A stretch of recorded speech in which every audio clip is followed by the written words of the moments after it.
దేవుని కృప సృష్టిని ఆ లోయని చూడండి. ఆ లోయ ఎలా ఉంది, ఆ కొండలు, ఆ లోయ,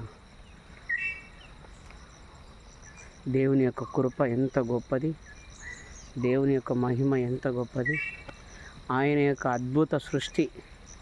కాబట్టి దేవుని బిడ్డలమైన మనం ఏ ఒక్కసారైనా ఖచ్చితంగా ఇలాంటి అందాలను చూసే భాగ్యాన్ని దేవుడు మనకి ఇస్తున్నందుకు దేవునికి మహిమ కలుగును. ఆ కొండ, ఆ లోయలో ఇల్లు ఉన్నాయి, ఆ కొండ పైన ఇల్లు కూడా ఉన్నాయి.